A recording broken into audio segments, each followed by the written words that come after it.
Did South Africa know about October 7th? This is crazy, brother.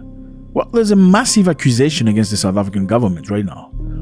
October 7th, do you know what October 7th? When the big mayhem happened in Israel, and that's what supposedly escalated things into what's happening right now in Gaza. Now, there's a massive accusation against the South African government. A $400 million lawsuit is being prepared in the US against the South African president, Cyril Ramaphosa. So what they say is, at the center of the accusation, the South African government knowingly collaborated with Hamas ahead of October 7th attack on Israel, attack in which at least 47 American citizens were unalived or taken hostage. So what they're saying is, the South African government knew exactly when and how things were going to happen in Israel, and on top of that, they did provide not only rhetorical support but financial. This is big, my brother. But before we get to that, I think it's a very, very hot conversation. This is crazy. Let's talk about what's happening in 7 days in South Africa. My brother, if you are South African or you live in South Africa, you better be prepared, because in 7 days, a major tariff climb of 30% will hit South Africa in the face from the United States of America. This means a lot of things are going to be expensive, and a lot of people are going to lose their jobs. South African President Cyril Ramaphosa said this poses a significant threat to the South African economy. He says the imposition of those tariffs will have a negative impact on us, and our producers are already feeling the pressure that is coming. So we need to understand where the world is going, okay? I mean, in many times we tend to like our countries without necessarily understanding how our country functions. Do our country actually need other countries? Do our countries actually need other countries? Now, what are these tariffs? You're probably asking yourself. Well, the tariff hit South Africa on the 2nd of April when President Trump made the announcement. He said tariff would hit South Africa by the 9th of April. However, he wanted to give South Africa an opportunity to come and discuss before acting. And what did he do? He extended 90 days. So, okay, he said by the 9th, you're going to be hit with tariff. Then he said, okay, I'm not doing it on the 9th. I'm going to give you 90 days to come and beg. If you don't beg accordingly, well, you're going to suffer. So what tariffs are these? 30%. From now on, all exports from South Africa to the United States of America will have 30% increase on tariffs. So if you didn't spend any money to take your things to the United States of America, from now on, to the value of your product, you have to pay 30%. And this is a major blow. You have no idea. I mean, a lot of you guys think your country runs by... No, it doesn't run alone. It needs other countries to function. And we're going to explain this. Now, how will this impact South Africans? About 8% of the total export of South Africa goes to the United States of America. 8%. That's almost 10. That's a lot. One country. And as much as 8% sounds small to you, 8% represents approximately 157 billion rand. That's almost $1 billion of exports to the United States of America. Therefore, South Africa is dependent on the US. Why? Because South Africa exports to the US using AGOA. What is AGOA? AGOA is a system Americans created for Africans. Basically, we're going to give you AGOA. It's like a cake for you. But if you don't do things the way we want them, then we're going to take it away from you. Okay, let me give you better context. AGOA is a system that allows African nations to export their goods to the US. So if you sell orange, bananas, just give you an example, you want to export to the US, you don't have to pay tariffs at the border. This means you have a much bigger lands, much bigger number of people to sell to, and great opportunity. Now, the good news is American buyers can buy more expensive than African buyers. So many African people and nations were very happy about that because it created more jobs and more opportunities. Now, they never really planned for alternative, because on the other end of the token is, if you don't do things the way America wants you to do them, if you don't vote for them, if you don't pledge for them, if you don't embrace their policies, well, they might just take away AGOA. Yeah, if you speak too nicely to the Russians and the Chinese, well, they're going to take away AGOA. Now, AGOA is not permanent. AGOA is renewable. So we're going to look at how you function with us for a number of months, and then we'll decide whether we want to renew your AGOA or not. So that's a good way to check nations into doing things the way America wants them to do it. Well, unfortunately for South Africa, we have to say this. South Africa exports a lot of good to the United States using AGOA. It's great for the people. Good jobs, opportunities in many areas. However, the lack of diversity will hit South Africa very hard. What does South Africa export to the US? South African citrus export to the US, supporting 35,000 jobs. So 35,000 jobs in South Africa are created based on the export to the United States of America of oranges and lemon and lime and stuff like that, So if this happens, then about 35,000 people are going to lose their jobs. Number 2, South Africa exports cars. We have BMW and Mercedes C-Class. They are put together in South Africa. In matter of fact, in the Eastern Cape, they have massive plants of Mercedes. What has this done? It has created many jobs for South Africans and also transferring intelligentsia and technology. So South Africans are now capable of building Mercedes cars by themselves without the German. And America is the biggest buyer of South African Mercedes. Now, when you hit them with 30% tax, it makes things crazy. Number 1, you don't necessarily get the money and the return that you want. Number 2, people lose their jobs because there isn't as much money to play with as it is before. Well, the president of South Africa, Cyril Ramaphosa, sent very promptly a high-level delegation of key ministers and representatives to go and discuss with Donald Trump group. But unfortunately, there are news saying that the group is not necessarily being responded to appropriately. So it's like somebody has an issue with you, but you're coming to trying to talk to them and they're sort of side-eyeing you and like, okay, just wait out there. I'll see you in 30 minutes. Oh, sorry, I'm a bit busy, but let's wait for 1 hour. That's what they're saying. The report says the envoys of South Africa to the US to negotiate right now are seeing very high hurdles, very difficult situation. They don't know how to climb the walls. They're making it very particularly difficult for them. Reports have pointed at the South African negotiation team being left on the hold. President Ramaphosa says it's not truth. He says we are talking to them and they are talking to us. We are exchanging a whole lot of ideas and proposals, and we're hoping that those negotiations will bear fruit in the coming days. Well, it's been almost 90 days since they hit them the first time. Is this really about negotiation or other things we're not looking at? Well, if you look into the past, it's very easy. South Africa has become a very good friend with China and Russia. So one of the good ways to get them to look back to the United States of America is to slap them with tax. 30%. Oh, matter of fact, the 30% annihilate the AGOA agreement. So South Africa right now cannot export to the US without any tax. It's going to hit you in your plate. I'm telling you. You maybe don't see it. It's going to hit you in your wallet. It's going to hit you in your wallet. Now, because South Africa and Russia and China are very good friends right now. And that's not in the interest of the United States of America. So Trump, even though officially it looks like, okay, we're hitting you with tax because we don't have access to your market to the level you have access to my market, the reality may be different. South Africa is a very good friend to Russia.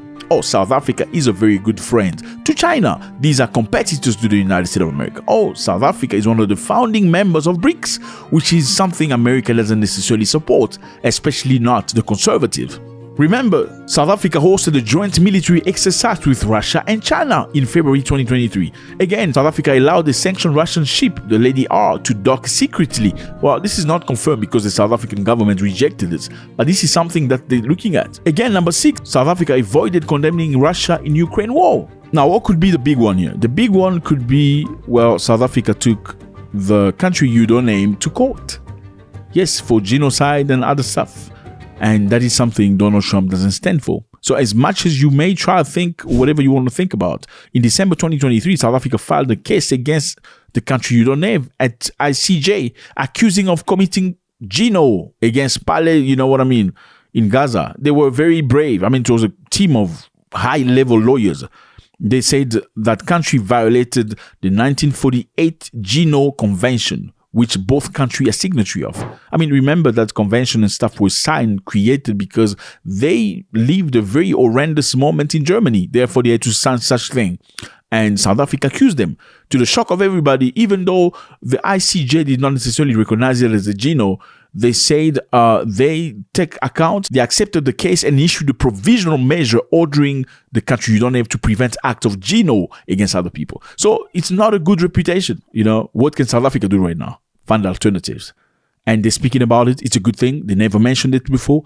I know there's a lot of South Africans who think South Africa can do by itself in Africa. No, my brother. It's very difficult. And I think time is very slowly starting to show that. Okay? I know. I know the thinking behind this is we have all these foreigners that think they can come to our country and create mayhem. And we can completely comprehend that, especially for the people that are doing negative violence, stealing, robbing people, unaliving people in your country. It's bad. Taking jobs and stuff.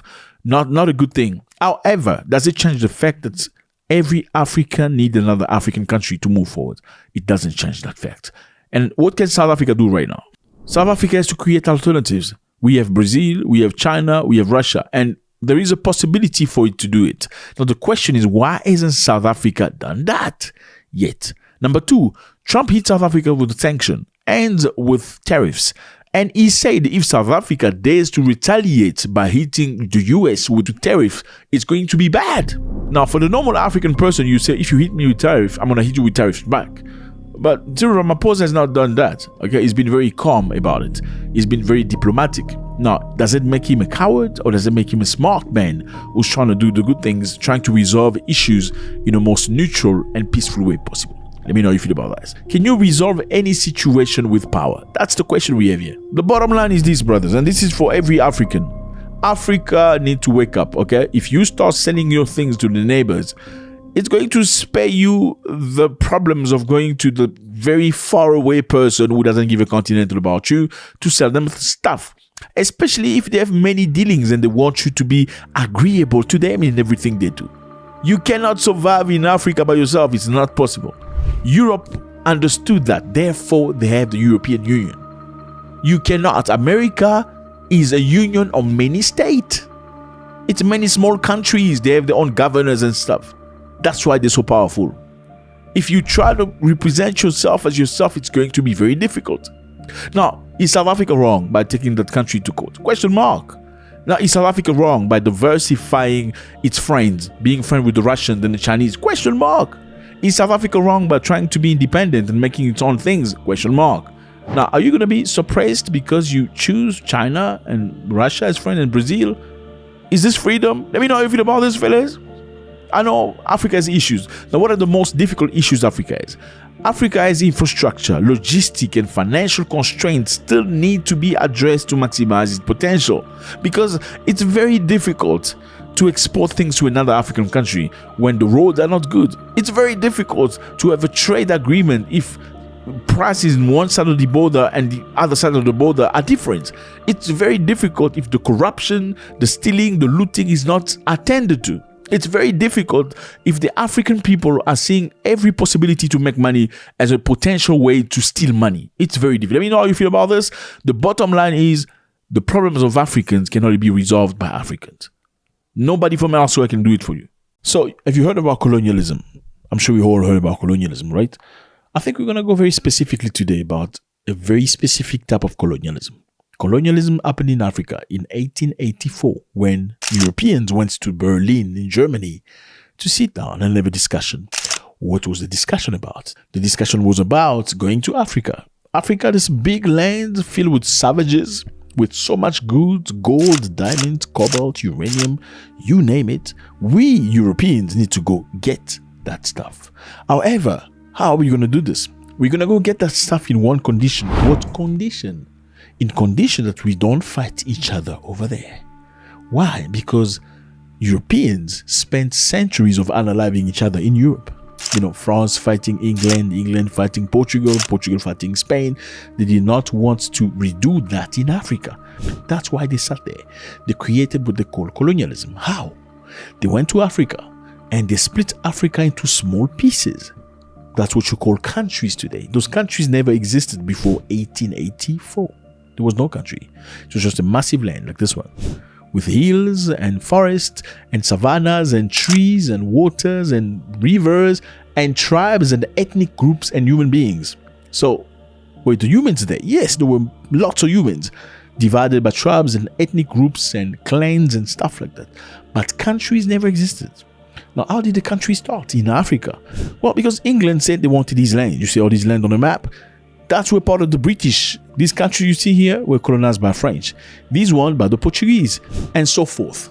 So they sat around the table discussing on how to split Africa without Africans. They renamed these places, these lands, gave them names they chose, completely changing. I mean, some countries now are reclaiming their own names, like Swaziland. This is Swaziland right here. You know, it's a kingdom.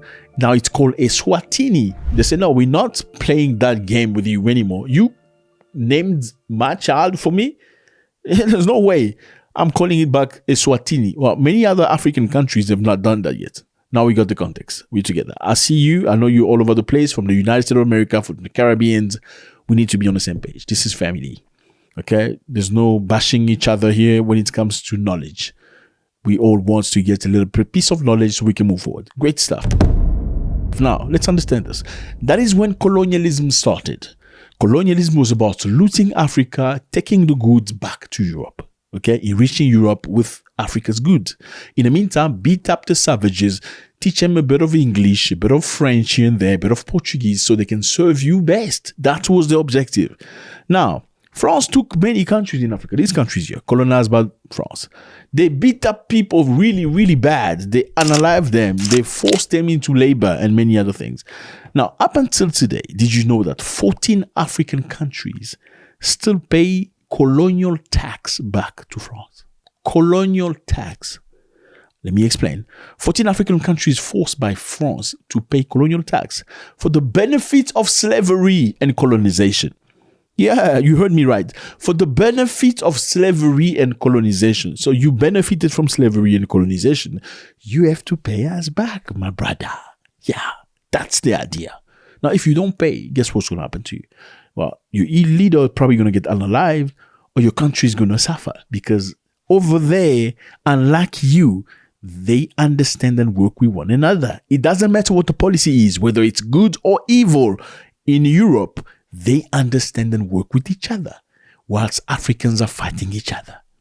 That's what it is. Now, what was happening back in time? So for many, many years, many European countries colonized African nations, separating Africans into English-speaking groups to French-speaking groups and Portuguese and more, before Africans learned each other's languages so they can communicate. When they came, they split Africa into parts and blocks, where some of these countries only spoke English. English became the language to learn. Some of those countries learned French. French became the language to learn. Up until today, you can see a difference in behavior between Africans from French-speaking Africa and African from British-speaking Africa, or English. Yes. In 1960s, decolonization started. It was a bit of a situation where many European nations had to leave African nations without necessarily wanting to do so, but they were kind of forced to do it. Now, France said, we're going to give you freedom and independence, but in one condition. You need to sign a piece of paper. What piece of paper? Okay, the real pact. That is the post-colonial tax for the benefit of slavery and colonization. Of course, I taught you how to eat pizza, stinky cheese, pasta, how to cook bacon and eggs and stuff like that. So you better pay me for that. Oh, by the way, I taught you how to speak French. You know, now you can pronounce. You've forgotten your mother's tongue and your grandfather's language and your culture. You got now my religion. You're not praying to your ancestors anymore. You gotta pay me for that, because you used to be just a few savages. Now there was a choice. You're either gonna pay or you're gonna perish. That was the reality. It wasn't official. It was not official, but you're gonna pay this money they require, or you're gonna be part of a French community in Africa. So they created a community, the French community, or full independence. Now, if you're part of the French community, you accept what's going to happen. Military engagement means that France had to keep its military in several African countries that signed. You know, the country that signed the community with France will have to keep France soldiers over there. Now, you ask yourself a question. Why would an independent country, or why would France, let's say, want to keep its soldiers in all these African countries? Well, it's very simple. In case a country doesn't work to the advantage of France, they have military over there. They can just go shut them up. In case there's a political leader that's big mouth, anti-French rhetoric, they can just organize and go and unalive him. It's very easy. No need to fly somebody from France all over. It costs too much money in logistics. So the advantage of African nations that are accepted to be part of the French community is that the French military could intervene militarily and maintain order in your country should there be mayhem. So break down protests and anything else. But also, in the same token, they will shut down anybody that's anti-French. Before you get independence, you need to sign for economic control, meaning France will start printing your currency for you. Yes, and 60% of your revenue is going to be lodged in France. Yes, you the independent country. You need to be part of the community. We're going to keep our soldiers in your land, and we need to print your currency that's going to be linked to our currency. So all your benefits, we're getting from them. Our benefits are ours. So that is the reason why many African nations, as you see today, use this money here. It's called the CFA franc. It's controlled by the French treasury. And you're talking about freedom. Are you really free? I don't know, my brother. France had first right to buy natural resources from these countries, like oil, uranium, and timber. Yeah, France buys first before anybody else comes, and France establishes the price. In Niger, remember Niger? This is Niger, yeah. France used to buy uranium from Niger. Uranium is one very important thing. I mean, you can use it for many, many things, including cancer treatment, nuclear power, nuclear bomb, and electricity. So France was making electricity from the uranium they bought from Niger. They made so much electricity, they started selling electricity to other European countries. In the meantime, in Niger, in this country, they had no electricity. Yeah, they slept in the dark while France was buying the uranium at a very cheap price. Just for context, France bought uranium from Niger at 0.80 cents a kilogram. In the meantime, they paid $200 a kilogram from the same quality uranium from Canada. Let me repeat myself. 0.80 cents per kilogram for the people of Niger and $200 a kilogram for Canada. That's how they think about you. Right now, Niger's got a brand new government, and this brand new government abolished this, and France is not very happy. That's just to show you how they operated. So France had the first right to choose. They will choose who's going to buy, how they're going to buy, when they're going to buy, how much they're going to buy the good from a free African nation. Those were countries associated to the French community. France advisors remain embedded in key ministries of African nations like defense, economy, education, and more. So your defense had an advisor from France. Your education had an advisor from France. Make sure that you educate people the French way, or at least the way that's good for the French people.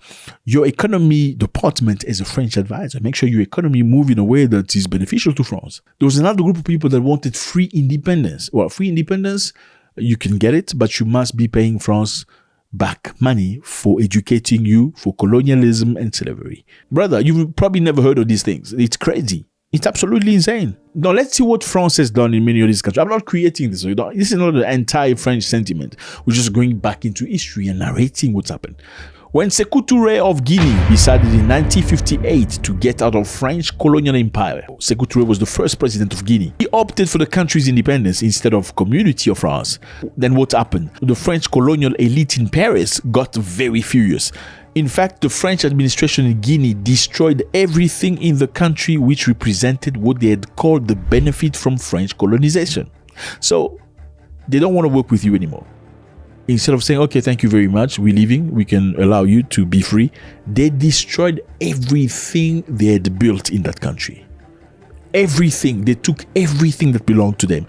Cars, infrastructure, the things that could not be moved were completely destroyed by the French. 3,000 French left the country, taking all properties, destroying anything that which could not be moved, including schools, nursery, public administration, buildings were crumbled, cars, books, medicine, research institute instruments, tractors were crushed and sabotaged, horses, cows in the farms were killed, and food in warehouses were burnt or poisoned. My brother, yes, this is the truth. You can go check for yourself.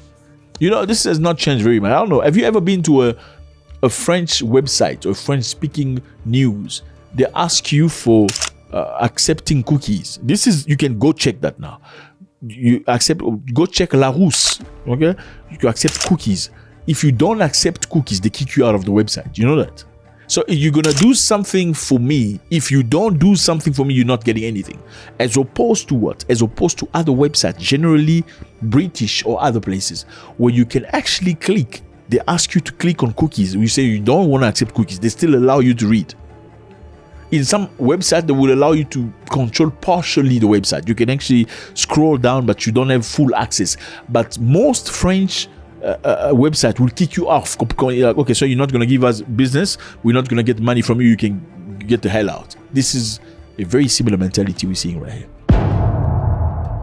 The purpose of this was very clear. Send a message. You're either going to be part of the French community, give us power to your currency, give us power to your military, your economy, or else you get full independence. We're going to destroy everything we built here with you or without you in your country. Slowly, fear spread through African elites, and none after the Guinea event even found the courage to follow Sékou Touré's example, whose slogan was, "We prefer freedom in poverty than opulence in slavery." That was Sékou Touré. We prefer freedom in poverty to opulence in slavery. Unfortunately, not many Africans think this way. They just want money. Okay, they don't care anymore. Matter of fact, you know what happened again? Something very interesting. Sékou Touré said, "I don't want to use the CFA franc. Let us print our own money." You know what happened? What happened was the French took copies of that money. They created fake currencies of the money Sékou Touré. Yes, fake currencies. They inserted it maliciously in the country to try to create inflation. The more there's money, the more it has no value. They put a lot of that money in the market of that country so that they can crush their dream, because they chose not to go with the CFA franc. Another person named Silvanus Olympio. He was the first president of the Republic of Togo. Togo is this country right here, tiny country in West Africa. They had found a middle ground solution with the French. What did Silvanus do? He didn't want his country to continue to be a French dominion. Therefore, he refused to sign the colonization continuation pact with De Gaulle. De Gaulle is this man. This is the man that said, you better sign or you're going to, this man right here. Matter of fact, is the man that took with him Africans to go fight the war for him, World War II. And then he sent them back to a place to get shot. This guy, instead of paying them money and salaries. He's also the guy that said that if you want to get freedom, you're going to sign this pact of thanking them for colonization. What did Silvanus do? Silvanus agreed to pay an annual debt to France for the so-called benefits Togo got from the French colonization. So he agreed. He said, I'm going to pay you every year, because it was the only condition for the French not to destroy the country before leaving. However, the amount was estimated at about 40% the budget of the country in 1963 at the time. 40% of the budget had to be paid off. I mean, how do you function? It's impossible. And because it was very difficult, he decided to get out of the colonial money, the CFA franc, hoping to do very similar thing as Sékou Touré. On January 13, 1963, 3 days after he started printing his country's own currency, a squad of illiterate soldiers backed by France killed the first elected president of newly independent African. Olympio was killed by ex-French Foreign Legionnaire army surgeon called Etienne Nyasimbe, who supposedly received a bounty of $612 from local French embassy. So a local guy, an African man, received $612 from the French embassy to go and unalive another person who's standing strong for their interest. Then when I tell you, don't call me my brother, you say, oh, why? No, my man, this is how you do to each other. I know France was wrong, absolutely wrong. For trying to push him in a corner because the man wanted freedom. They said, because you want freedom, we're going to unalive you using your own people. Why did how did they get to, yeah. When last did a European person kill another European person for the interests of Asians or Indians or Africans or any other thing? I don't understand how you function. I'm sorry. Olympio's dream was to build an independent, self-sufficient, self-reliant country, but the French didn't like the idea. That's how you function with France. I'm sorry, people talk about France anti-sentiment. We're just talking about history, nothing new. We're not creating, and you can double-check all this information online. On June 30th, 1962, Modibo Keïta, the first president of the Republic of Mali, Mali, we've spoken about Mali many times, he decided to withdraw from the French colonial currency, the CFA franc, as well. He followed up after Guinea and Togo. He said, I also want to pull off this CFA franc. You can't make me use money I didn't want or choose. It doesn't make sense. But the money was imposed to 12 African countries. For the Malian president, who was leaning more towards socialism, the influence of the Russians at the time, it was clear that colonization continuation pact with France was a trap, a burden for the country development, and he did not want this. Yes, my brother. However, in November 19th, 1968, something really bad happened to him. Keïta will be victim of a coup carried by another ex-French foreign legionnaire, the Lieutenant Moussa Traoré. Now, this is an African again. These Africans went to train military staff with France. That's the French Legionnaire. French Legionnaire group are just military from foreign nations that train with the French. But they're still under France. So anybody can come from Togo, Burundi, Zambia, go train with the French Legionnaire. You recognize, but you still get stuff from them. But you're still African. Okay, so they can communicate with you, give you some money, and say, go kill your own brother. That's what happened again. In fact, during that turbulent moment, France will repeatedly use many ex-foreign legionnaires to carry out coups against elected presidents in Africa. There were major coups in Central Africa by Mwekassa, a major coup by Maurice Emeogo, first president of the Republic of Burkina Faso at the time, was carried out by Abubakar Sangoulé Lamizana. Abubakar Sangoulé Lamizana, it's always African against another African. Yeah. Don't get me started. In fact, brother, 50 years, during the last 50 years, a total of 67 coups happened in 26 countries in Africa. 67 coups in 50 years. Okay? And 16 of those 26 countries are French colonies. That's 60%. So if you do things for your people, you're gone. I'm not creating this. I'm not inventing. This is history. You can go double check for yourself. In March 2008, Europeans always make us feel like Africa is such a poor continent. They need water. They ain't got no food. Whatever. They say, this is the president. His name is Jacques Chirac, ex-president of France. In 2008, he said, without Africa, France will slide down into the rank of a third world country. A large part of the money in our wallets comes precisely from the exploitation of Africa over centuries. Not only, but a lot of it comes from the exploitation of Africa. Now, his predecessor named François Mitterrand already prophesied in 1957 that without Africa, France will have no history in the 21st century.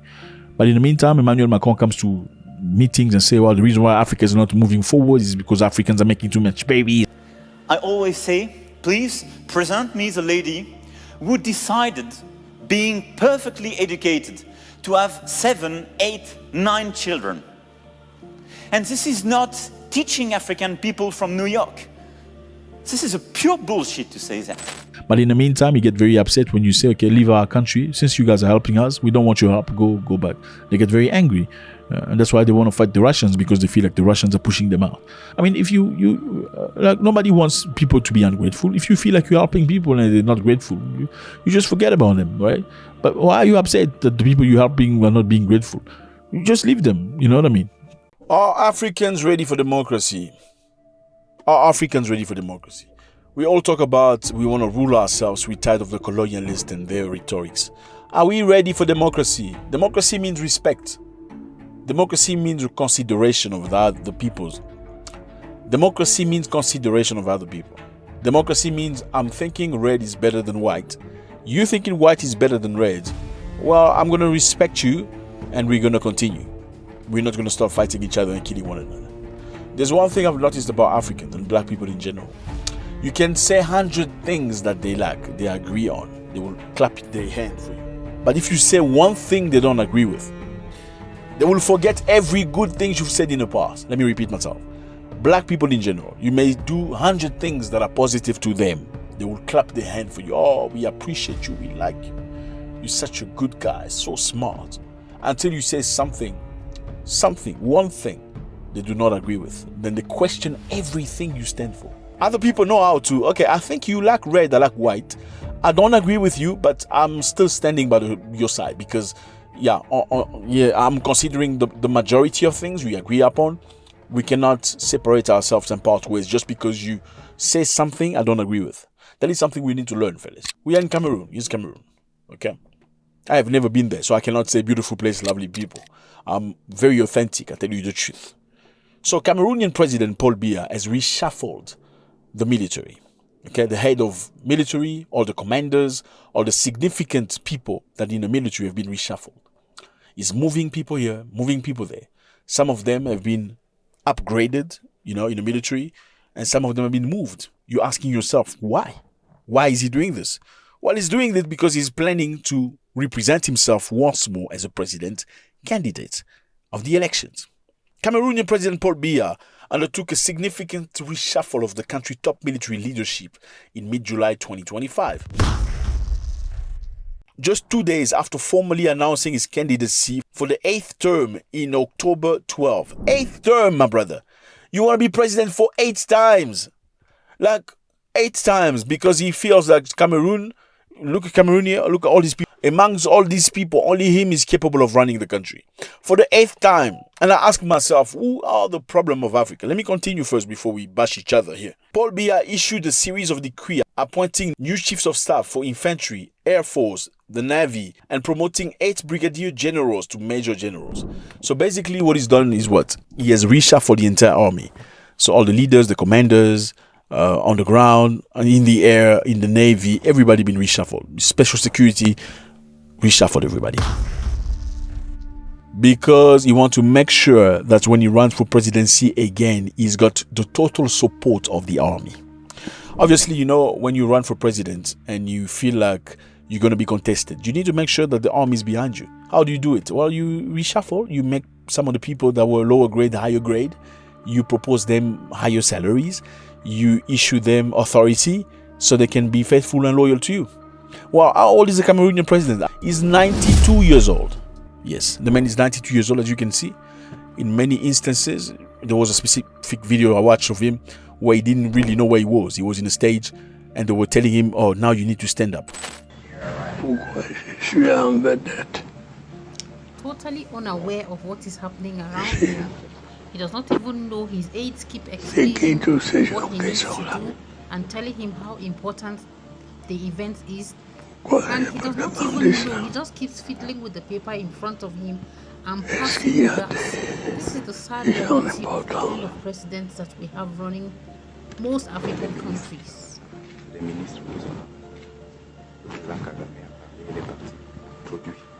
monsieur vous a introduit.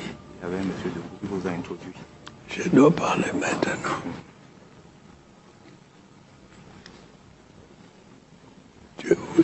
That's the president of Cameroon. I know you've probably have met a Cameroonian. Do you know soccer? Do you play soccer? Roger Miller, yeah, that's a Cameroon. Francis Ngannou, the MMA fighter, that's a Cameroonian. So look at this, fellas. On July 13th, 2025, Biya officially declared his candidacy for the 8th presidential term. 8 times, brother. 8 times. And you're talking about Europeans being the oppressors. I don't know about that. I'm always going to tell you the truth. I'm never going to sugarcoat. I'll tell you the truth. You're not necessarily nice people. I'm sorry. And I know this is rubbing you the wrong way. You are not. Look how you treat each other. That's what I'm saying to you. July 16, he started reshuffling senior military leadership. Why? To make sure he stays president. Why would you do that? If you want to give everybody a fair share to the power. Why would you do that? Why would you reshuffle if you're probably leaving? Now, my question is this. This is not necessary. I mean, this man has been president for 42 years. 42 years. And some areas of Cameroon doesn't even have water. Okay, it's a Russian church that came to some areas of Cameroon to allow them to get water underground. What do you call it? From a well, to build a well for a country. And in Cameroon, you can't talk negative about the president. You know, you can't do that. You talk about democracy. In Cameroon, lawyers are beaten up for talking about the president. Yes. Military beats lawyers up. Imagine, so if they can beat a lawyer up, how about you, a citizen? And you're talking about colonialism. What's colonialism compared to this? Are we ready? Are African people ready for freedom? Are African people ready for what they're asking for? I'm asking a big question. I mean, let's just go back to history. Look at Sudan. Sudan, north was Arabs, south with black people. They say you're mistreating us, as black people. Your region is developed, ours is underdeveloped. You don't look after us. How about we cut the country in 2 parts so we can have our own country? They went through war. They fought. They say, okay, they're unaliving us. We want our own country. Well, their wish was granted. They had their own country. What are they doing right now? What are the black Sudanese people doing right now? They're unaliving each other. Bad. 400,000 people gone because they're fighting over power. Is the problem really people from different race? I'm just asking. Is the problem really people from different race? I mean, it's very easy to say Americans, white people are shooting our brothers, our black Americans over there. It's very easy to say there's racism all over Europe and stuff. How do you treat each other? That's what I'm saying. Lawyers are beaten up. There's a singer in Cameroon who made a song, saying we are tired, we want freedom. I mean, this is like their version of Jay-Z. Like, it was that big. They beat him up so bad. But security forces. He started reminding them. He says, listen, have you forgotten me? I made a song for the president praising his glory for many times. Why are you treating me this way? They almost killed that man. Are Africans ready? I'm just asking. Now, does this mean it's the Cameroonian president himself that wants to stay president? Well, not necessarily. Because in some cases, it's not even the president that wants to stay president. In some cases, it's family members that tell him, listen, you've been here for 40 years. This is the only life we know. You know, being praised, driving in big cars, traveling when we want. Why do you want to take that away from us? Who's got a gun on your head? Who's going to resist you? Please don't do that. Yes. Sometimes it's external people that say, listen, president, we still need you. Sometimes African people come into power with good mentality, good ideas, actually wanting to make the country better until they meet people that are appointed in office. Those are the people that want to loot the country because they want to live high life, building big villas, have big houses and travel. They don't want to take that away. It's like they become addicted to power. It's not about the people, it's about themselves. And I'm 100%, maybe not 100% sure, I'm sure this president was pushed by somebody. 92 years old, he's been in power since 1982. And he's still going. He's 92. He's going to stay for another 7 years as president. Let me know how you feel about this reshuffling of the army, changing people here and there with the goal, like many experts say, is to try to gain the loyalty of the army. Obviously, when somebody pushes you in a position where you become a commander-in-chief of some military section in the army, or they move you, upgrade you, you will stay faithful and loyal, right? 92 years old, he want to be president again for the 8th time because he feels like Cameroon has nobody smart enough to run the country. You let me know how you feel about that. God bless.